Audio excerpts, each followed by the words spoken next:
Bonjour, bienvenue dans Comment est votre climat, le podcast qui humanise le changement climatique. Depuis tout petit, j'aime beaucoup les œuvres de fiction. À 6 ans, j'avais les yeux écarquillés devant le double sabre laser de Dark Maul, à 15 ans, j'étais fasciné devant la technologie d'Avatar, et à 24 ans, j'ai eu beaucoup de mal à me remettre du bijou qu'était Ready Player One de Steven Spielberg. Ces œuvres m'ont fasciné, mais elles ne m'ont jamais vraiment empêché de dormir. Après tout, je ne risque pas de croiser un vaisseau de l'Empire ni un Seigneur Sith. Alors que les fictions qui m'ont le plus perturbé, au contraire, ce sont finalement celles qui touchent le plus au réel. Et récemment, j'ai découvert le livre « Et la Terre vivra » d'Alexis Bonon. C'est une œuvre à la fois actuelle et d'anticipation, puisqu'elle se déroule en 3 temps, en 2022, en 2062 et en 2102. J'en suis ressorti un peu abasourdi, car ce livre nous confronte à un réel frappant, avec une intensité qui ne nous lâche jamais vraiment. Il n'y a pas de petite bonhomme bleu et il n'y a pas de galaxie lointaine. Alors j'aurais pu vous le résumer moi-même, ce roman, mais je me suis dit qu'il était préférable d'en parler avec le principal intéressé. Bonjour Alexis Bonon. Bonjour Baptiste. Merci beaucoup de me recevoir. Alors je dis vous me recevez parce que nous sommes à la Maison de la Nouvelle-Aquitaine et c'est un petit clin d'œil à votre éditeur Marc-Antoine Autier qui a créé donc la maison d'édition Saint-Libéral et elle est basée à Brive. Donc voilà pourquoi nous avons ce petit clin d'œil aujourd'hui. Et merci d'avoir fait le déplacement parce que vous ne vivez pas à Paris, vous vivez à Nantes. Donc on se retrouve aujourd'hui dans la capitale pour parler à la fois de votre parcours et on parlera aussi de votre livre « Et la Terre vivra » qui est donc, comme je le disais, aux éditions Saint-Libéral. Donc d'abord, on va parler un petit peu de vous. Vous êtes romancier, mais pas que. On en parlait un petit peu avant, justement, vous êtes donc producteur. Comment est-ce que vous pouvez nous expliquer la genèse un petit peu, comment est-ce que vous écrivez justement ces livres, parce que je dis qu'on parle de ce livre, mais vous en avez écrit d'autres avant. Comment est-ce que vous écrivez en parallèle justement de cette carrière professionnelle? Pourquoi avoir choisi de faire ça et quel est l'objectif? C'est plutôt l'écriture qui m'a choisi en fait, c'est ma passion, donc j'y pense tous les matins en me rasant. Oui, c'est une obsession, un terrain de jeu, une manière de m'exprimer et d'explorer le monde. Donc j'ai rencontré la forme parfaite qui me stimule le plus et qui m'intéresse. Donc je crée du temps pour ça, pour écrire en parallèle. J'organise mon agenda en fonction de mes phases de vie. Quand j'étais dans un cabinet de conseil, parce que j'ai commencé après des études de commerce, ma carrière en cabinet de conseil, je me levais plus tôt pour écrire. Je suis plutôt du matin. Et ensuite, quand je suis passé à mon compte, que j'avais plus de flexibilité, j'ai identifié ce qu'on appelle les heures sacrées, le moment où je suis le plus disponible, le plus efficace et le plus à même d'aller passer les frictions de l'écriture pour rentrer dans la zone créative.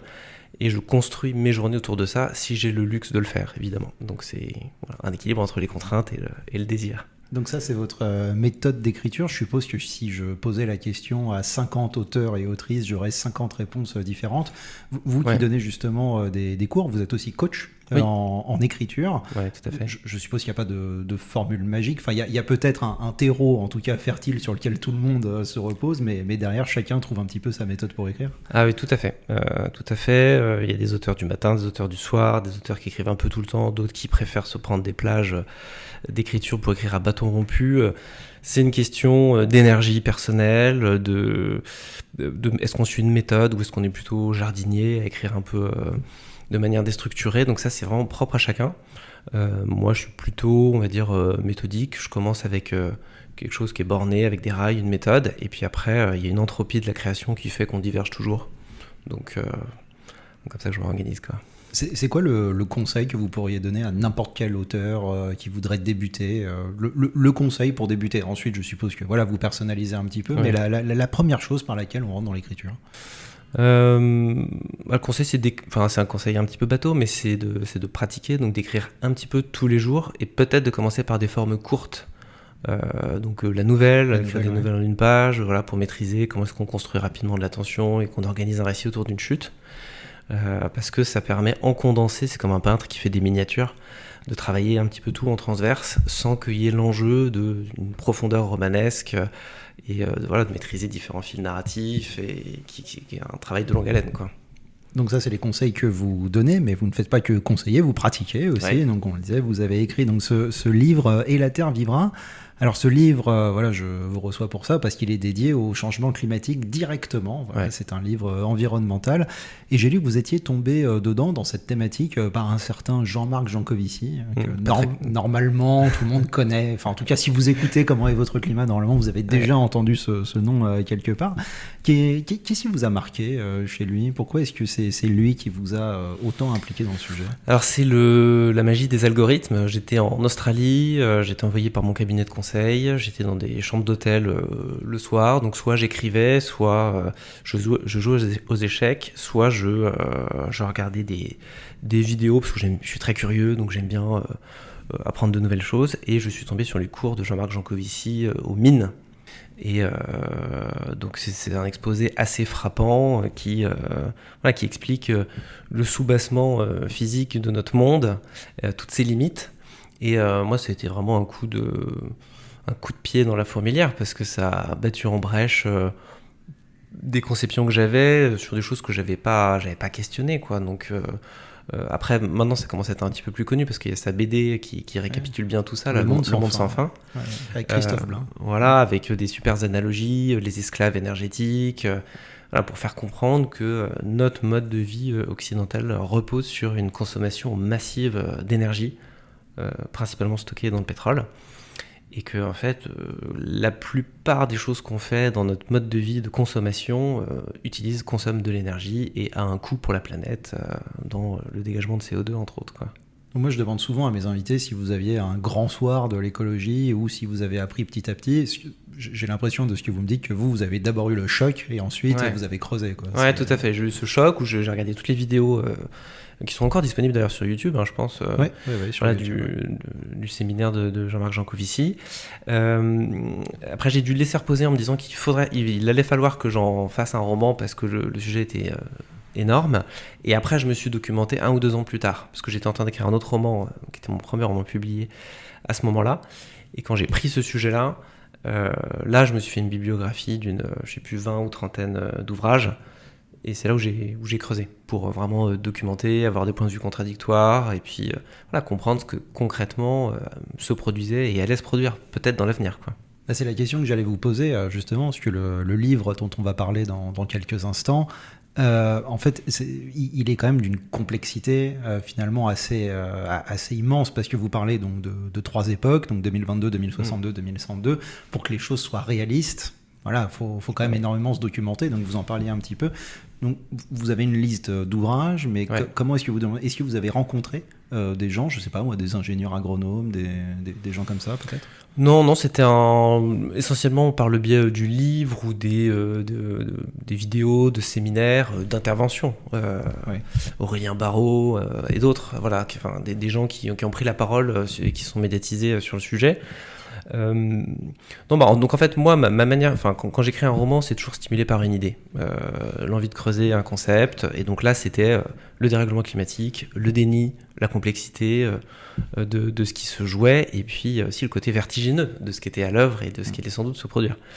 Et après, je cherche une manière de dramatiser ça, donc de transformer en action ces questions-là à travers des personnages qui vivent des situations humaines compliquées. Et donc c'est plutôt, après c'est des allers-retours créatifs, je pose une première trame et je me dis en fait il va falloir que je creuse tel aspect, et puis là je me documente, une idée en amène une autre. Donc la phase de documentation est toujours géniale quand on écrit un roman et qu'on sait un peu ce qu'on va chercher, parce que si on est curieux, on apprend tout le temps plein de choses, quoi. Et après on se dit tiens, tel élément, comment est-ce que je pourrais l'inclure dans l'histoire, est-ce que c'est intéressant, est-ce qu'il y a du potentiel, etc. Et quelle a été votre méthode d'écriture? Je me souviens quand j'étais étudiant, il y a commence à faire un petit moment maintenant, il y avait Bernard Werber qui était venu nous parler un petit peu de sa méthode d'écriture. Il disait moi en fait j'écris tout d'un coup, j'écris mes 300 pages, ensuite je relis, tout ce qui me plaît pas je le vire, je réécris tout ce qui me plaît pas je le vire, etc. Vous comment est-ce que vous faites? Alors moi je comprends pas comment on peut fonctionner comme ça. Humainement je vois pas comment c'est possible. Je sais qu'il y a effectivement des auteurs qui font ça ou qui prétendent faire ça. Moi quand même, c'est à la fois lié à la manière dont je réfléchis. Je suis plutôt architecte, penseur, j'aime bien écrire en vue de certains effets. J'aime bien quand il y a quand intellectuellement les choses se répondent, qu'il y a du symbolisme, voilà, des choses qui sont plantées dans le roman. Et donc ça se prépare quand même pas mal en amont, même si on peut les reprendre a posteriori. Et puis, parce que comme j'écrivais en parallèle, et j'écris en parallèle de mes autres activités, je n'ai pas le loisir, comme un rentier, de passer 6 mois, 1 an dans une direction, puis de se dire, en fait, sur les 300 pages que j'ai écrites, je vais en garder 10 et 3 idées, quoi. C'est pas envisageable. Donc, j'ai une méthode d'écriture vraiment concentrique, qui m'est propre, qui est en fait l'amalgame de pas mal de méthodes d'écriture de scénario pour la partie dramaturgie et comment est-ce qu'on construit l'intrigue. Voilà, augmenté de toutes mes recherches et mes petites découvertes et mes expérimentations sur le sujet. Donc voilà, on part d'une trame un petit peu simpliste, on réduit les personnages à ce qu'on appelle un actant, un nom, un habitat, une entrée en scène, et puis on leur crée un arc dramatique. Et au début c'est difficile, puis après ça devient un jeu, c'est de plus en plus naturel. Et après on étoffe, donc c'est plutôt que voilà, tout écrire et puis de sélectionner des choses, ou comme dit Stephen King, je crois qu'il utilise l'analogie d'un archéologue qui dit il y a une histoire dans cette terre, je vais gratter un petit peu partout et petit à petit les ossements vont apparaître. Moi c'est plutôt, en fait je construis une colonne vertébrale et après je mets de la chair. Voilà. Justement, vous citez Stephen King, il me semble avoir lu que vous le citez 2-3 fois donc, sur Substack, c'est ça ? Et notamment, vous avez affiché à votre mur le message, enfin en tout cas le courrier de Gallimard, je crois, qui avait refusé votre ouvrage. Alors, je comprends, enfin j'avais essayé d'écrire des romans, j'ai jamais réussi à être publié, donc j'avais réussi à publier donc, mon essai avec Jean Jouzel, mais je pense que les gens étaient plus intéressés par Jean Jouzel que par moi. Mais c'est vrai que se faire éditer, c'est extrêmement difficile aujourd'hui. Comment est-ce que, alors vous qui connaissez ça de l'intérieur et justement vous qui ensuite avez été édité, comment est-ce que ça fonctionne aujourd'hui? Comment est-ce qu'on peut être un primo-écrivain et avoir sa chance pour être dans une grande maison d'édition? Déjà, je pense que ça commence par avoir un bon texte. Donc, un texte déjà qui fonctionne, qui a une originalité, qui a quelque chose à dire sur le monde. Et puis, quand on passe la part d'une maison d'édition, on est dans l'industrie littéraire. Donc, il faut aussi que ça rentre dans une forme de marketabilité, enfin, que ça parle à un lectorat. Et c'est tout le paradoxe de cette industrie qui, à la fois, veut faire avancer la littérature, veut proposer des choses qui bousculent les codes, mais il faut quand même les vendre derrière. Et qui dit vente, dit des messages calibrés, des couvertures qui font qu'il y a une promesse de lecture très clairement affichée et qu'on sait où est-ce qu'on va pouvoir ranger les livres dans les librairies. Donc ça commence par un texte le plus abouti possible, qui reflète un petit peu l'intention de base, et puis évidemment il y a une magie dans l'écriture qui fait que c'est jamais exactement ce qu'on avait imaginé. Et ensuite il faut taper dans l'œil d'un éditeur. Donc moi pour l'instant j'ai toujours fait la voie traditionnelle d'envoyer les manuscrits avec une lettre qui explique le projet du roman et qui me présente. Et puis il faut pas se lasser parce qu'on passe son temps à avoir des refus en fait. Le secteur est quand même très très compétitif, il y a beaucoup de gens qui écrivent, les maisons d'édition sont submergées et sont pas du tout équipées pour traiter les 30, 50 manuscrits qu'ils reçoivent chaque semaine. Donc il y a ça, moi c'est toujours comme ça que j'ai fait, et puis tout en gardant un œil sur est-ce qu'on connaît quelqu'un qui connaît quelqu'un qui peut nous faire passer le texte. Moi chez Gallimard en fait j'avais une connaissance qui m'a garanti d'avoir un passage dans un premier tour de lecture avec une lettre un peu circonstanciée qui montrait qu'il y a eu une lecture de l'ouvrage quand même, parce que sinon c'est une boîte noire, on ne sait pas ce qui se passe. Et vous avez fini par rencontrer Marc-Antoine Authier, oui. Donc fondateur d'une jeune maison d'édition, donc Saint-Libéral. Comment est-ce que vous vous êtes rencontrés? Comment est-ce que ça s'est fait? Alors, on se connaissait de nos études préparatoires, ce qu'on a fait dans le même établissement, donc on se connaissait vaguement, on n'était pas proches. Et quand j'ai vu cette nouvelle sur LinkedIn qu'il lançait cette maison d'édition, je me suis renseigné sur sa ligne éditoriale et je me suis dit, tiens, des romans et des essais autour de la terre, des transmissions patrimoniales, de transmissions de valeurs. Je me suis dit, tiens, ça ressemble pas mal à Ella Tervira, ça pourrait bien lui plaire ça. Et je lui ai envoyé tout simplement et il a très vite flashé, quoi. Et les choses se sont faites et là, ça s'est fait, oui, là, ça s'est fait hyper vite. Il a tout de suite vu que ça marchait. Alors, ce livre, si j'ai bien compris, il a une genèse, parce que je crois que vous avez mis quasiment 5 ans à l'écrire. Qu'est-ce qui se passe pendant 5 ans quand on écrit un livre? Est-ce qu'il y a des moments où vous arrêtez d'écrire, vous reprenez, c'est de la réécriture, c'est en fait ces 200 pages là, j'en fais le deuil, tant pis, finalement ça me plaît plus, je recommence. Qu'est-ce qui se passe? Parce que c'est vrai que je pense que pour les gens qui nous écoutent, On doit se dire, 5 ans pour écrire un livre, mais qu'a-t-il fait pendant 5 ans? Qu'a-t-il fabriqué? Déjà, je travaillais quand même à côté, à temps plein. Donc en fait, c'est pas 5 ans à temps plein. Quand j'ai le temps plein, ça m'est arrivé d'écrire des romans en 3 mois.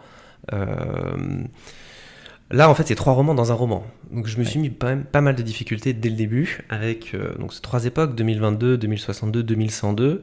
Et chaque époque a sa ligne narrative aussi complexe et riche qu'un roman. Et avec les interdépendances qui rajoutent vraiment de la complexité. Donc c'est pour ça que j'ai dû m'y reprendre à 3 fois pour avoir des histoires riches, mais pas cloisonnées, pas compartimentées, qui soient liées thématiquement, c'est-à-dire qui abordent les mêmes questionnements sur les mêmes valeurs, et aussi dramatiquement, c'est-à-dire que les choix de certains personnages aient des conséquences réelles sur la vie des autres. Et c'est ces allers-retours qui sont compliqués parce que, entre les époques, les lignées, c'est un vrai travail de cartographie des impacts, et puis dans quel sens on les met, dans quel sens, comment est-ce qu'on dose les révélations, les twists, etc. Donc ça, c'est pas mal de boulot, ouais. Alors ce livre, c'est à la fois le regard sur une époque, parce qu'il y a 2022, ça on l'a vécu, mais il y a aussi un travail de prospective, comme vous le disiez, donc avec 2 époques dans 40 et dans 80 ans. Si vous aviez commencé l'écriture de ce livre aujourd'hui, en 2026, est-ce que vous auriez écrit de la même façon l'époque d'aujourd'hui? C'est une très bonne question. Oui, je pense. J'aurais sans doute parlé de l'IA plus, parce que c'est quand même un phénomène colossal qui se produit. Après, la figure de 2022, c'est une figure du déni, donc je pense qu'on y est toujours. Oui. Voire peut-être davantage qu'en 2022 quand j'ai commencé à écrire, où il me semblait que médiatiquement on en parlait pas mal. Donc je pense que oui, ça aurait été relativement similaire quand même. Pas bien loin. Modulo l'IA, ouais. Alors avant de rentrer dans le cœur du livre, une question que je pose à tous mes invités, est-ce que vous êtes éco-anxieux? C'est difficile ça. Oui et non, c'est-à-dire que je l'ai été, et puis il y a certains moments quand je me replonge dans certains phénomènes physiques, des boucles de rétroaction ou ce qui risque de se passer, j'ai effectivement une petite vague d'effroi qui me saisit, un peu comme quand on se dit en fait un jour je vais mourir. Et puis après, la vie continue, on se dit que déjà tout n'est pas perdu, tout est mouvant en permanence. Voilà, on l'a vu, il y a eu un Covid, les émissions ont fait moins 5% en un an. Il peut y avoir des prises de conscience, il y a des mouvements citoyens qui se passent. Donc on ne peut pas inverser la tendance, mais on peut lever le pied de l'accélérateur. Et puis l'homme s'est toujours adapté, donc voilà, on s'adaptera. Et puis tout n'est pas en bon pouvoir, évidemment. Donc ça modère l'anxiété, on va dire.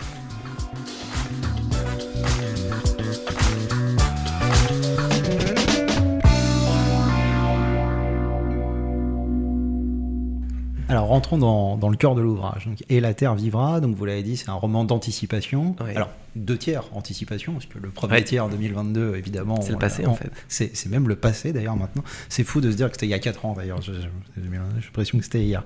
Et donc vous avez fait le choix donc, de la fiction. Alors j'ai une double question, c'est pourquoi le choix de la fiction? Et pourquoi avoir visé aussi loin? Vous avez volontairement choisi des périodes de 40 ans et sans vous arrêter à 62. Vous êtes même carrément allé jusqu'en 2102. Pourquoi aller aussi loin dans le temps? Alors pour la fiction, parce que déjà moi je suis romancier, donc c'est la fiction qui me passionne et c'est la forme littéraire qui m'intéresse. Puis j'aurais été incapable d'écrire un essai parce que je suis pas chercheur. Donc, alors pourquoi ça? J'ai fait 2 choix très très rapidement quand je me suis dit que je voulais faire ce roman. Le premier, c'était de localiser 90% du roman au même endroit. Parce que le dérèglement climatique, une des difficultés, c'est qu'en plus d'être multifactoriel, il est aussi étalé dans le temps. Donc, je voulais qu'on ait le même repère, la même topographie et qu'on la voit évoluer à travers les époques. Donc avec des submersions, des bâtiments qui sont abandonnés, une reconfiguration territoriale, etc. etc. Donc ça, même endroit. Et pourquoi 40 ans 40 ans c'est une bonne question. Quand je me documentais, la plupart des prospectives que j'avais allaient jusqu'à 2050. Il y a quelques mentions de 2080, mais en fait c'est tellement lointain que la plupart des chercheurs sont incapables de dire ce qui va se produire. Il peut se passer beaucoup de choses. Et il peut se passer énormément de choses. Donc 2050 était une forme un petit peu d'horizon. Et après il y a une question de génération aussi. Ça m'arrangeait bien de le faire comme ça. Si c'était trop proche, on aurait moins d'impact. Et puis dramatiquement, j'en avais besoin d'avoir un petit peu de temps qui passait pour ce qui se passe dans le roman, quoi. Oui, parce que pour redonner donc, un peu de contexte, donc tout se passe au même endroit, dans un petit village qui s'appelle Padelou. Ouais. Alors déjà, est-ce que Padelou est réel? Est-ce que vous êtes inspiré d'une ville que vous connaissez, peut-être? Alors, oui, moi, mes parents habitent à Barneville-Carteret, donc dans le Cotentin, dans la Manche. Merci d'avoir précisé où c'est, parce que c'est en face des îles pas. Jersey et Guernesey. C'est une ville côtière charmante que je connais bien. Donc je connais le territoire, le climat. J'y vais souvent. Et j'aime la lumière, j'aime son côté sauvage, donc ça m'inspire.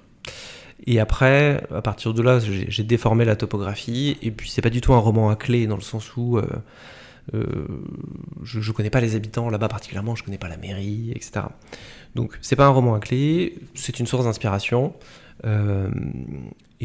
Parce que c'est ça qui est important, je reviens à une des questions que vous avez posées tout à l'heure, un des conseils aussi que je donne aux gens qui écrivent, c'est de trouver en eux les sources créatives. Donc ça peut être des souvenirs, des situations familiales, des rêves d'enfance, des sujets qui les intéressent.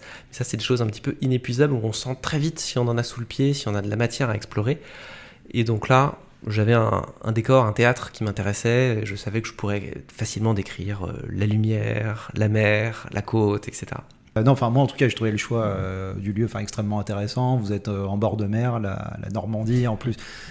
Paysage où on peut se dire, alors soit si on est du coin on connaît, si on est loin on peut se dire bon, la Normandie c'est au nord, c'est loin, c'est froid, voilà. Et puis finalement il y a des vagues de chaleur qui arrivent, et en fait vous avez fait 3 choix narratifs extrêmement forts, parce qu'en fait vous le disiez, il y a des interdépendances entre les époques, donc c'est pas d'abord 2022-62, 2102, en fait c'est vraiment un chapitre de chaque, et ensuite vous revenez comme ça, c'est pas 3 livres les uns à la suite des autres, donc en fait on revient toujours d'une époque à une autre, c'est vraiment exaltant en tout cas quand on le lit.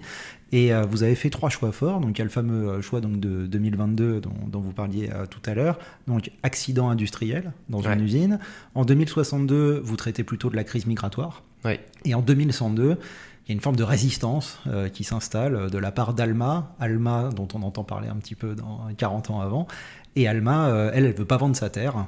Et en fait, terre qui est également expliquée dans les chapitres d'avant, 2062 et 2022. Donc c'est vraiment la résistance, la crise migratoire et l'accident industriel. Donc c'est vraiment... je suppose que vous aviez 50 choix et il y a un moment, il faut bien choisir. Donc vous avez traité ces 3-là. Pourquoi avoir traité ces 3-là en particulier? Alors avant de répondre, je reviens juste sur la côte et le village côtier. Pendant mes recherches, ce qui m'avait frappé, c'était une projection de la NASA qui projetait le trait côtier français à la fin du siècle. Et on pouvait moduler en fonction de la taille de la montée des eaux. Et ce qui m'avait frappé, parce que du coup j'avais regardé chez mes parents, et je me souviens plus des chiffres exacts, mais 1 mètre, alors c'était pas 1 mètre, c'était moins que ça, mais 50 cm de montée des eaux transformait le Cotentin en archipel, avec la ligne de train entre Carentan et Cherbourg recoupée périodiquement. Pas constamment, mais périodiquement, avec des submersions, comme c'est très plat à ces endroits-là. Et ça, je m'étais dit, mais c'est fou. Donc raison de plus pour un petit peu traiter de ça. Et d'ailleurs, si vous lisez, vous verrez que c'est 40 ans sur mer en 2102. Là où 40 ans n'est pas du tout la mer aujourd'hui. Donc ça c'était, et un peu donc similairement, pourquoi la crise migratoire? Parce que c'est aussi des choses qui m'ont frappé dans donc c'est un roman un essai qui m'a beaucoup servi, c'est Climat à dernier avertissement de Mark Lynas, qui est un journaliste anglais qui a travaillé avec je crois le gouvernement des îles Fidji qui sont menacées de submersion. Et lui, c'était très pratique parce qu'il faisait à plus 1 degré, plus 2, plus 3 et jusqu'à plus 6, un petit peu la revue de tous les bouleversements qui pouvaient se produire sur Terre, sur toutes les disciplines, l'agriculture, la fonte des glaces, un petit peu tous les bouleversements qu'on peut imaginer. Et c'est ça qui m'a aidé à choisir. Au début, je voulais un plus 3 degrés. Et en fait, plus 3 degrés, c'était déjà le début de l'apocalypse. Donc j'ai pris le scénario de plus 2 degrés pour être un petit peu plus réaliste, parce que l'ambition de ce roman, c'était d'abord de faire un roman captivant, parce que c'est quand même 3 histoires humaines au cœur de ça, mais je voulais un décor qui aborde ces sujets-là de manière par petites touches. Et donc je voulais que ce soit réaliste.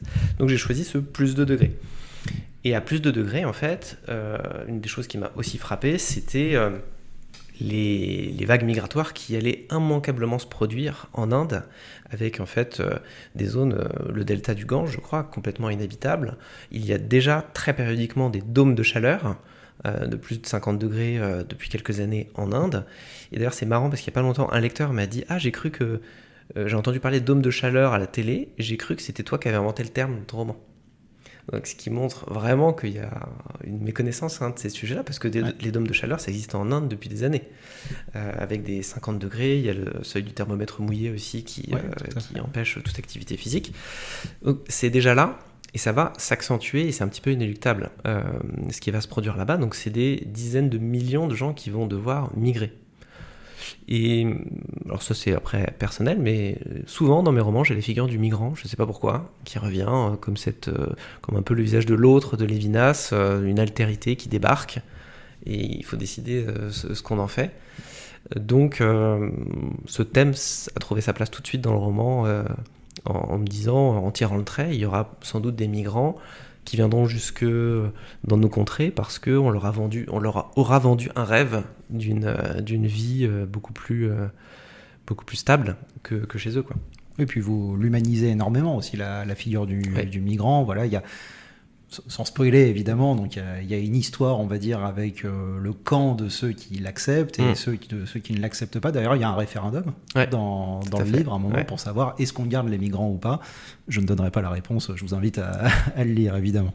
Moi, ce qui m'a intéressé aussi, c'est que en fait, vous rentrez pas dans des grands concepts scientifiques sur l'atténuation. Il en faut, mais il y a plein de très bons essais sur ça. Vous rentrez sur un sujet très concret qui est sur celui de l'adaptation. En fait, voilà, dans ce livre, bon, il y a l'accident industriel, mais ensuite on s'adapte. Voilà, que ce soit la crise migratoire, que ce soit la fameuse résistance d'Alma. Voilà, je veux pas vendre ma terre, parce qu'il y a énormément de passages donc sur l'agriculture et sur l'eau, notamment avec sa fameuse nappe phréatique. Est-ce qu'elle est polluée ou pas? Voilà, ça, on le saura aussi dans le livre, je vous laisse le lire. Est-ce que c'est un message sur le fait qu'il faut s'adapter à un monde qu'on a renoncé à sauver? Alors oui, c'est une certitude. C'est-à-dire que quand on se documente, on se rend compte qu'il y a un certain nombre de phénomènes qui sont déjà enclenchés et complètement irréversibles, qui sont en marche. Donc la hausse des températures, des climats qui vont changer et qui vont devenir beaucoup plus extrêmes d'un côté comme dans l'autre, des grandes vagues de froid soudaines, et puis des canicules flash. Donc forcément, en fait, ça va tout modifier. Ça va modifier l'agriculture. J'ai pas trop parlé des pénuries de pétrole, mais c'est des choses qui vont aussi se produire. Et comme on a un monde qui fonctionne vraiment sur le pétrole, l'électricité, et j'ai lu les livres de Pablo Servigne aussi, voilà, qui montrent sur l'effondrement, qui montrent que s'il y a des ruptures de pétrole, en fait, il y a des villes, en fait, toute la nourriture vient par camion tous les jours. Donc on n'a plus ça, il n'y a plus de nourriture dans les villes au bout de quelques jours. Et on l'a vu un tout petit peu pendant le Covid, avec des pénuries subites de certains produits quand tout le monde se rue, et en fait, il n'y a pas d'approvisionnement. Donc c'est ça qu'on découvre et qui va se produire si on ne s'adapte pas. Donc on s'adaptera forcément. Mais sur tous les pans, et donc si on reprend la pyramide de Maslow, voilà, sur la nourriture, ça va impacter parce qu'il y a des cultures qui seront plus viables, donc il va falloir trouver des cultures de substitution. Mais peut-être qu'on sera dans des régions où on manquera d'eau aussi, donc ça contraindra les choix. Et d'ailleurs, dans le Cotentin, quand j'ai écrit le roman en 2022, il n'y avait pas ça, mais depuis, ça fait au moins 2 étés que le Cotentin est en stress hydrique. Voilà. Et donc, c'est marrant, mon père me le disait encore l'autre jour, cette année, en fait, il a très peu plu, et donc stress hydrique dans le Cotentin. Parce que chaque fois que j'y vais, il pleut tout le temps. Mais dans les Alpilles ou dans le sud, mais pas forcément dans le Cotentin. Ouais. Exactement. Là, les nappes phréatiques donc c'est paradoxal. Il y a plein de phénomènes comme ça dont on ne soupçonne pas l'existence qui vont se produire. Donc il faudra s'adapter. Après, je voulais aussi explorer les questions un petit peu politiques. Ça, c'est pareil, c'est pas frontalement, c'est 3 histoires qu'on suit. Donc il y a cet accident industriel en 2022, les migrants en 2062, avec une cultivatrice qui a envie de pivoter mais qui ne peut pas parce que justement il y a des problèmes d'eau. Et puis en 2102, une question d'expropriation. Donc là on est plus dans l'anticipation. Je me suis dit politiquement comment tout ça peut se produire en fait. Et je me suis dit si on fait rien pendant un certain temps, il y aura la tentation d'une reprise en main beaucoup plus ferme, peut-être par des extrême droite, un passage par l'extrême droite, qui se saisira de la question avec fermeté. Et en fait, on aura vécu tellement de bouleversements qu'il y aura peut-être un point de bascule à un moment.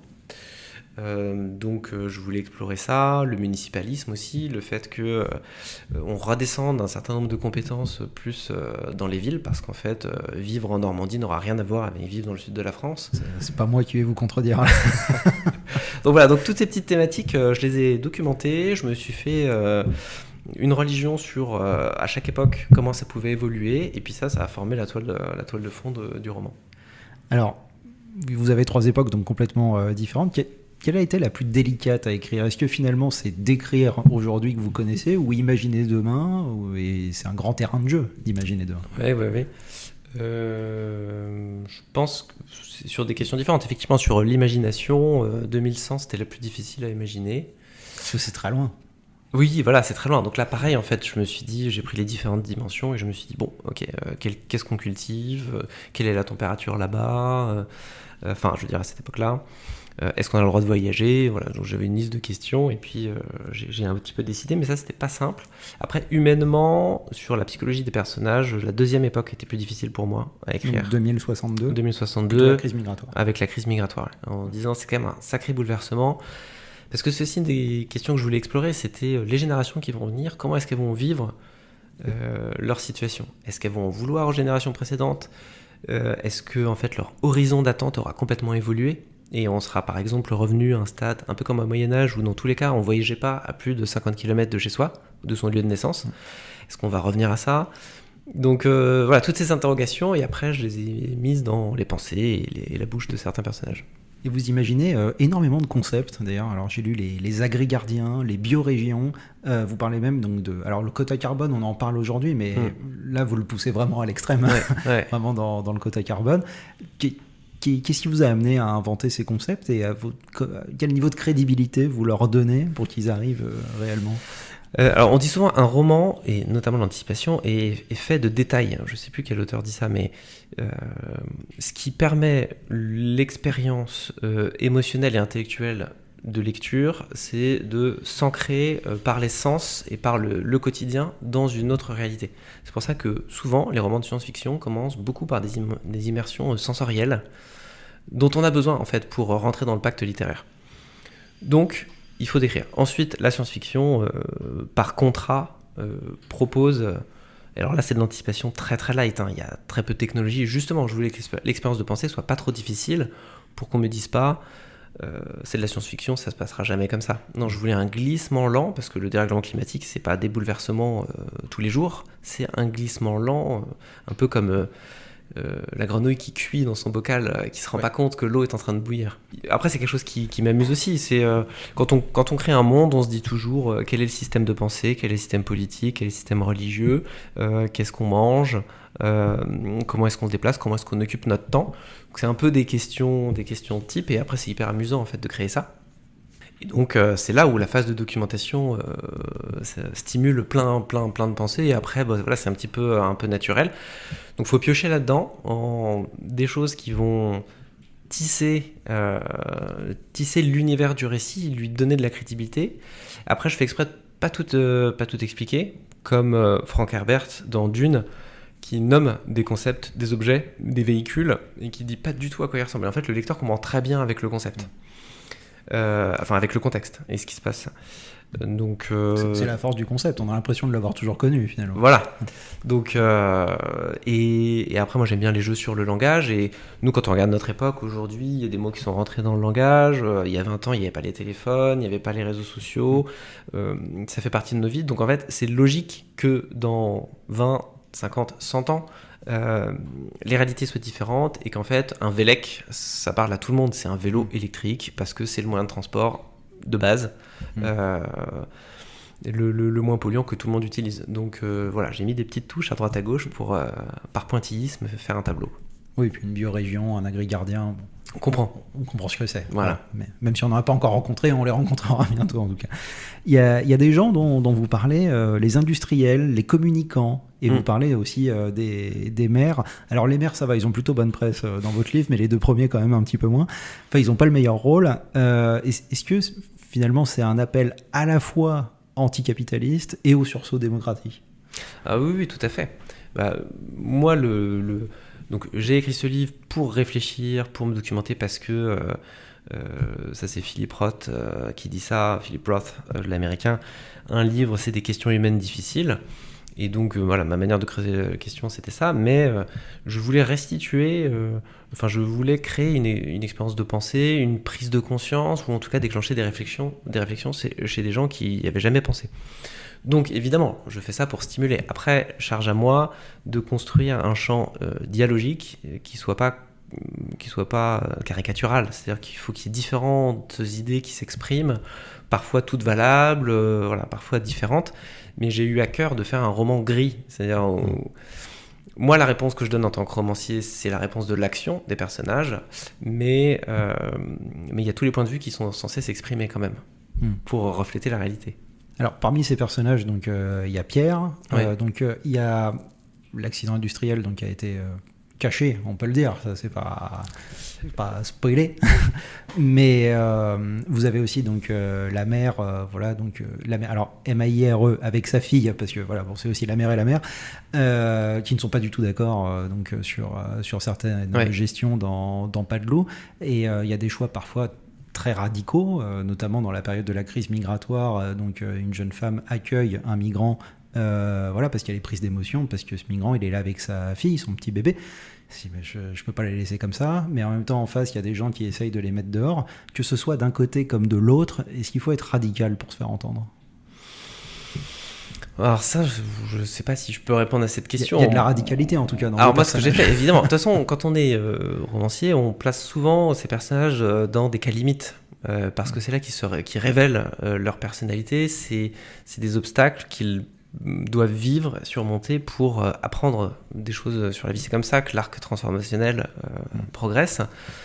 Donc forcément, ça c'est un peu sadique, mais on les met toujours dans des situations compliquées pour voir comment ils vont réagir.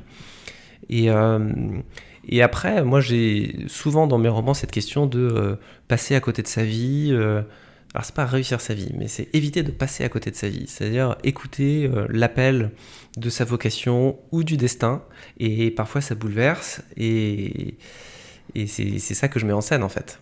Et pourtant, votre livre, malgré cette radicalité, malgré les vagues de chaleur, alors il y a aussi un petit côté mafieux avec les pêcheurs aussi quand même dedans. Malgré tout, vous l'avez appelé « Et la Terre vivra ». Donc il y a quand même un message d'optimisme. Mais quand même, quand on s'intéresse un peu au sujet du changement climatique, on comprend rapidement que la Terre, elle s'en mettra très bien. C'est l'espèce humaine qui s'en remettra pas. C'est ça votre message. En tout cas, je laisse l'interprétation, mais effectivement, et la Terre vivra dans tous les cas. Oui. Donc, mais peut-être qu'elle vivra avec nous, ça dépend de nous. Ou peut-être qu'elle vivra sans nous, ça dépend de nous aussi. Donc, c'est une ouverture que je laisse. Ouais. En tout cas, moi, c'est comme ça que je l'ai perçu, en me disant que y a des querelles, il y a des mensonges, il y a de l'hypocrisie chez l'être humain. Et la Terre s'en fiche de tout ça. Elle était là alors j'ai peut-être pas assez écouté en SVT, mais il y a 3, 4, 5, 6 milliards d'années. Ouais. Et nous, finalement, à l'échelle du temps, on est arrivé à 23h59, en fait. Et donc, on pèse forcément un peu moins. Et une dernière question avant de passer à la dernière partie de l'émission.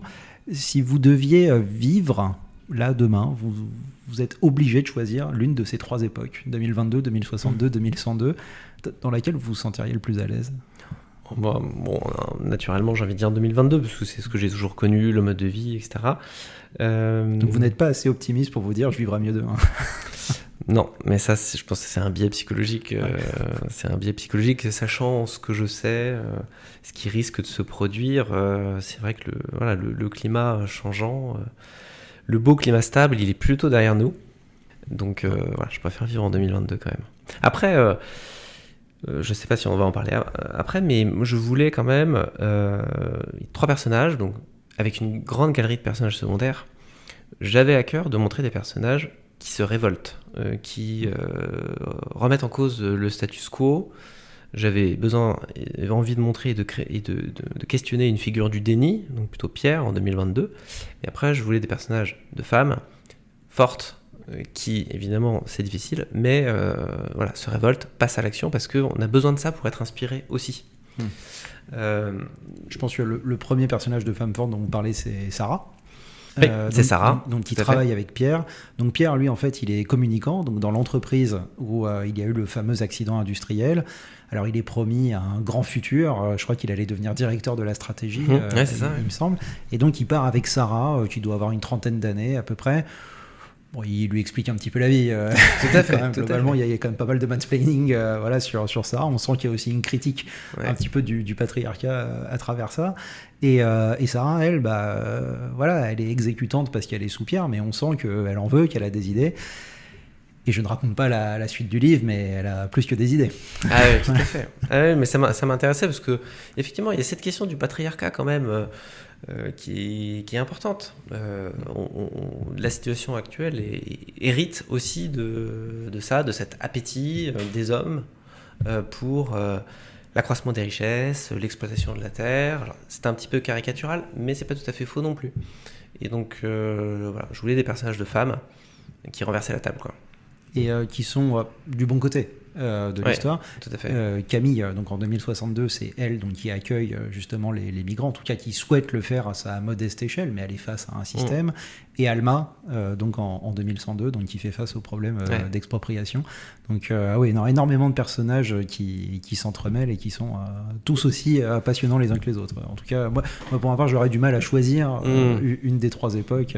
Et laquelle vous a le plus parlé ou à laquelle vous préfériez revenir pendant la lecture ? Alors, moi j'ai un biais, c'est que je travaille dans la communication. Donc j'ai beaucoup aimé Les coulisses du communicant en 2022, donc avec Pierre et Sarah.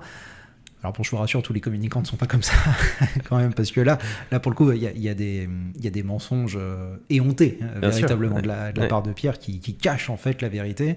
On se rend compte même qu'il est de mèche avec le maire, qui le tient un petit peu d'ailleurs par la ceinture, parce qu'on sent que sans cette industrie, la mairie ferait pas grand-chose. Donc, 2022 est celle en tout cas qui m'a le plus parlé. Après, c'est ce dont on parlait avant l'émission. 2062 et 2102 m'ont énormément plu. Parce qu'il n'y a aucune caricature, parce qu'on peut se projeter, parce que ce que vous écrivez, c'est concret, c'est réel, et on peut se dire qu'en effet, ce futur-là est plausible. Et d'ailleurs, c'est même ça qui fait un petit peu peur. Parce que quand vous parlez des vagues de chaleur, un moment, Camille, en 2062, elle part marcher, ou c'est Alma en 2102 ? Non, c'est Camille. En 2062, elle part marcher, et il y a une alerte pour dire qu'il va y avoir une grosse vague de chaleur, un problème de pollution. Elle y va quand même. Et en fait, elle tombe, elle fait un malaise, et on la retrouve. Et parce qu'en fait, son chien donc, avait été assassiné. Elle s'est dit, mais qu'est-ce qui se passe ? Faut que je retrouve mon chien. C'est une situation qui est parfaitement plausible. Voilà. Alors que si vous aviez créé des robots humanoïdes, ce qu'on se disait un peu à la Star Wars, on se dit, oui, ça c'est un futur un peu dément. Donc, je trouve que toutes les époques, en tout cas, étaient parfaitement complémentaires et étaient à la fois effrayantes par leur réalité. Aussi. Je voulais éviter la technologie, je voulais éviter le roman. C'est pas un roman de science-fiction, ça rentre dans la catégorie science-fiction, mais c'est la littérature générale en fait. C'est de l'anticipation, comme il y a des romans d'anticipation dans la littérature générale. L'Anomalie, qui a eu le prix Goncourt, en fait, c'est de la science-fiction. Hervé Letellier. Voilà, Letellier.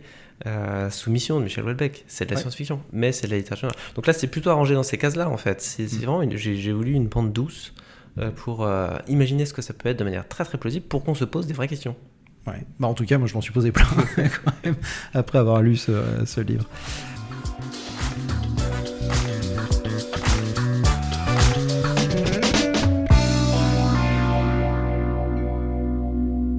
Alexis, donc je vais vous poser les deux questions que je pose à chacun de mes invités. C'est au nom de la lutte contre le changement climatique, de quoi pourriez-vous vous passer ? Et de quoi vous ne pourriez absolument pas vous passer. Et donc moi j'ai coutume de répondre à la deuxième question. Je ne pourrais absolument pas me passer d'une part de flan. C'est absolument impossible. Je vais donc vous offrir une petite part de flan. Voici, elle est là, elle vient d'à côté. Je vais toujours dans les quartiers là où j'enregistre les émissions. J'ai découvert par hasard en plus qu'il était sans le gluten. Donc il y aura peut-être un petit peu moins de cadmium s'il n'y a pas de blé. Et donc je vous laisse répondre à mes deux questions. Je pourrais me passer de chauffage, je pense. Je suis pas très très frileux. 23e épisode, c'est la première fois qu'on me le dit. Ouais. Et puis comme il va faire de plus en plus chaud, c'est pas très grave. Ouais. Je pourrais pas me passer de papier pour écrire et pour imprimer des livres, donc lire des bons romans. Alors après, on pourrait toujours aller piocher dans les bibliothèques existantes. Mais oui, les œuvres culturelles qui nourrissent, les livres, le cinéma, ça serait une perte difficile quand même. Vous écrivez à la main ? J'écris beaucoup. Oui, j'écris à la main et à la machine à écrire aussi. À la machine à écrire ? Comme en fait la plupart de mes activités professionnelles sont sur des écrans, quand j'écris, les écrans me sortent par les yeux. Donc ça fait depuis 4 ou 5 ans que je travaille tout sur des dossiers papier. Donc j'ai vraiment toutes mes recherches à la main. Je fais tout le plan de mon roman à la main. Et quand je prépare une scène pour écrire un chapitre, j'en fais la trame à la main. Et alors, La Terre vivra, je pense que j'ai dû écrire une très large partie du manuscrit à la main sur le premier jet, mais maintenant je fais souvent la machine à écrire le premier jet. D'accord. Et puis la technologie étant magnifique, là où avant je recopiais moi-même mon texte, maintenant je le scanne et avec l'OCR, ça me fait la partie cleaning en fait du manuscrit. Donc j'ai retrouvé un flow, une concentration que j'arrive plus à avoir sur les écrans parce que ça condense beaucoup trop d'usages. Et je pense que j'ai le cerveau un peu abîmé, j'ai envie d'aller voir autre chose, des notifications, etc. Donc parfois je passe par des choses extrêmes sur des bloqueurs qui bloquent complètement l'ordinateur, sauf un petit logiciel d'écriture. Mais la machine à écrire, j'adore. On a vraiment l'impression d'avancer, quoi. Et une dernière question pour faire écho aux époques de votre livre. Qu'est-ce que vous aimez faire aujourd'hui qui, selon vous, vous ne pourriez plus faire en 2062 et en 2102 ?